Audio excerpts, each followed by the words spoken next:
یہ راجکماری اور چھوٹے ضلع سبحانی. وہ ضلع سبحانی سے مجھے یاد آیا کہ سیالکوٹ سے طارق سبحانی صاحب نون لیگ والے آپ لوگوں کے خلاف بڑا سنا زبردست لیڈ سے جیت رہے ہیں. دیکھے جی کیڑے ضلع سبحانی تو کیڑا سبحانی یاد ہے. تیرا نام ہی جنید سبحانی ہونا چاہیے. سبحان اللہ کڈا تیز ہے تو. بات میں کر رہی ہوں کشمیر کی. پہلے ایک بات پوچھتی ہو تو اس کو تو ختم ہو لینے دیا کرو, بیچ میں اپنا لوچ تل لیتے. گوشت فرمائیے. ابا جی آپ کا ہی دور ہے اب. جی بھٹو بریک لے لے پاگل ہو گئے نہیں. کیا مجھے لینا ایک چھوٹا سا وقفہ, ہمارے ساتھ رہیے گا. تیسری دنیا کے جو ملک ہیں یہاں پہ 33% نمبر جو ہیں یہ پاسنگ مارکس کب سے بنے؟ جی سر کب؟ 1858 میں جب انگریز سرکار نے میٹرک کا امتحان لیا تھا اس وقت سے.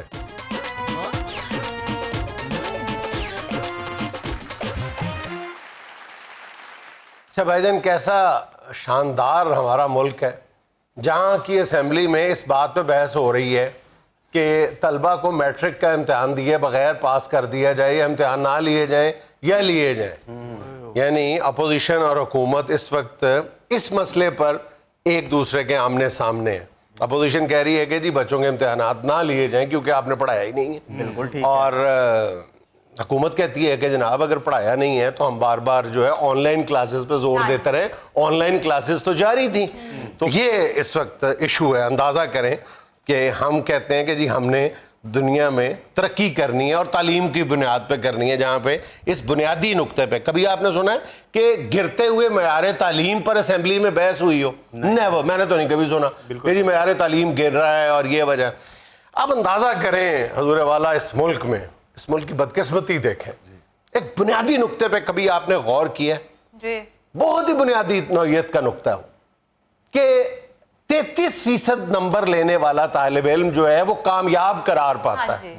33% کا مطلب کیا ہوا کہ ایک طالب علم سے 100 سوال پوچھے گئے یا اس سے 100% پوچھا گیا, اس میں سے وہ 67% بتانے کے یا صحیح انداز میں بتانے کے قابل نہیں تھا, 33% بتانے کے قابل تھا اور وہ کامیاب قرار پایا. اور آپ یہ سن کے حیران ہوں گے کہ پاکستان ان چند ملکوں میں شامل ہے جہاں پہ پاسنگ مارکس جو ہیں وہ 33% رہ گئے. 33% پہ پاس کر دیا جاتا ہے, بلکہ 33 سے کم پہ ہی وہ گریس مارکس دے کے. میری طرف ہی کیوں کہتے جا رہے یار خدا نہ خاصا میں سوچ بھی نہیں سکتا کہ تمہیں ان بچوں میں شامل کروں کہ جنہوں نے 33% نمبر لے کے پاس ہو گئے ہوئے ہیں. بالکل نہیں. الحمدللہ I have got 75%. اور باقی 25 بھی تلاش کرو کہ ادھر ادھر گرے ہوں گے. نہیں وہ یہ رہا ہے ہلکی سی لگتی تھی ماسٹر سے. اچھا کبھی ہم نے غور نہیں کیا ان باتوں پہ کہ یار 33% والا پاس ہے. اچھا اب یہ کب سے شروع ہوا؟ آپ کو پتہ ہے کہ پاکستان میں یا انڈیا میں یا بنگلہ دیش میں یا ان یہ تھرڈ ورلڈ جو ملک ہیں, تیسری دنیا کے جو ملک ہیں, یہاں پہ 33% نمبر جو ہیں یہ پاسنگ مارکس کب سے بنے؟ جی سر کب؟ 1858 میں جب انگریز سرکار نے میٹرک کا امتحان لیا تھا اس وقت سے. اچھا کیوں انہوں نے 33% مارکس جو ہیں وہ پاسنگ مارکس قرار دیے تھے انگریز نے؟ اس لیے کہ اس دور میں برطانیہ میں جو پاسنگ مارکس تھے وہ 65% تھے. اچھا انہوں نے کہا کہ یہاں کے لوگ جو ہیں یہ ہم سے آدھی ذہانت رکھتے ہیں, ہم سے نصف ذہانت رکھتے ہیں, تو اس لیے یہاں کے جو پاسنگ مارکس ہیں وہ 32.5% ہوں گے, یعنی 65 کا نصف. تو پھر 4-5 سال کے بعد انہوں نے یہ جو اس کو صرف راؤنڈ فگر کرنے کے لیے 32.5 کو 33% کر دیا تھا. اب امریکہ, برطانیہ, جاپان, جتنے بھی دنیا کے ترقی یافتہ ملک ہیں وہاں پہ جو پاسنگ مارکس ہیں وہ 50 ہیں یا 50 سے زیادہ بھی ہیں. اور یہ جو تھرڈ ورلڈ کنٹریز ہیں یہ بھی اب 33% کو ختم کرتے ہیں. ایون سری لنکا دیکھ لیں, وہاں پہ تو خیر ویسے ہی جو ہے جو خواندگی کی شرح بہت اچھی ہے, تو اس لیے وہ 40% کر چکے ہیں اپنے پاسنگ مارکس کو. ہم 33% پہ ہی جمے ہوئے ہیں. اور 33% میں دوبارہ بتاتا چلوں کہ 33 کا مطلب ہے کوئی 30%, اور باقی جو ہے وہ گریس مارک رہتی نمبر دے کے 33% دے کے پاس کر دیا جاتا ہے. اچھا پہلے تو آپ دیکھیں کہ اس کے نقصانات کیا ہیں. سب سے بڑا نقصان تو اس میں یہ ہے کہ اب طالب علم تیاری ہی 33% نمبر حاصل کرنے کے لیے جو طالب علموں کی اکثریت ہے ان کا ٹارگٹ ہی امتحان پاس کرنا ہوتا ہے، اور اگر 10 چیپٹرز ہیں تو اس میں سے وہ 4 چیپٹرز جو ہے وہ یاد کرنے کی کوشش کریں گے کہ جناب ہم نے تو 33% نمبر لینے ہیں، یہی کافی ہے۔ یہی بالکل جی 33% تو امتحانی مرکز میں بیٹھ کے ادھر ادھر ہی پھاڑ لیں گے۔ 33% تو ویسے ادھر ادھر گرے ہوتے ہیں جو بندہ اٹھا لیتا ہے، خود بخود نظر پڑ جاتی ہے 33 پہ، وہ 5% وہ پڑے، 5% ادھر والے سے، 5% سامنے والے سے، تو اکٹھے کٹھے کر کے 33% بن جاتے ہیں۔ اچھا دوسرا مسئلہ یہ ہے کہ جب طالب علم 33% نمبر حاصل کر لیتے ہیں، اب ہمارے ہاں دیکھیں جو میٹرک کر لیتے ہیں ان کو کالجز میں داخلہ نہیں ملتا، اکثریت کو نہیں ملتا، ٹھیک ہے۔ اس کی ایک بڑی وجہ یہ ہے کہ ہمارے ہاں 40% میٹرک میں پاس ہونے والے طالب علم جو ہیں وہ 40% سے کم نمبر لے کر پاس ہوتے ہیں، تو ان کو کالجز میں ایڈمیشن ہی نہیں ملتا، تو وہیں پہ ان کا تعلیمی سلسلہ رک جاتا ہے۔ بالکل صحیح۔ اچھا اب اس کے جواب میں بھی دلائل موجود ہیں۔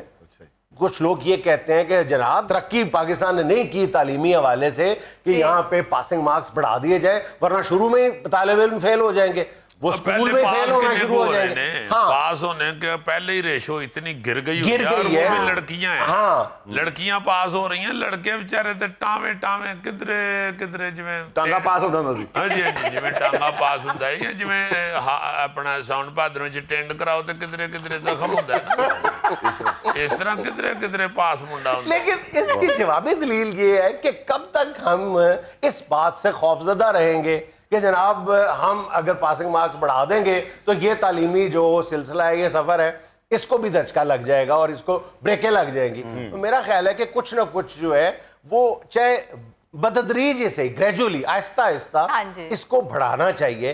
اس میں میرا خیال ہے کہ جو فیڈرل بورڈ پورے پاکستان میں جو پھیلے ہوئے فیڈرل بورڈ کے جو ہیں سکولز ہیں، وہاں پہ انہوں نے اعلان کیا ہے کہ اب سے وہ میرا خیال کرونا کی وجہ سے اس کو امپلیمنٹ نہیں کر سکے، لیکن شاید اگلے سال سے وہاں پہ پاسنگ مارکس جو ہیں وہ 40% کر رہے ہیں، تو آہستہ آہستہ اس کو بڑھانے کی کوشش کر رہے ہیں۔ یہاں ادھر بھی چلو پہلے 35 کر لیں، 2 نمبر ہی ودا لو، جو ٹیکا نہیں ٹیسٹ کرا ادھر ریئیکٹ تے نہیں کر جائے گا، اس طرح 2 نمبر ودا کے تو ریئیکشن ٹیسٹ کر لیں۔ تعلیم کا یہ مسئلہ ٹھیک ہونا چاہیے، ورنہ میرا رہنا مشکل ہو جائے گا۔ نہیں بالکل ٹھیک ہے، ورنہ تمہیں پھر مرید کے شفٹ ہونا پڑے۔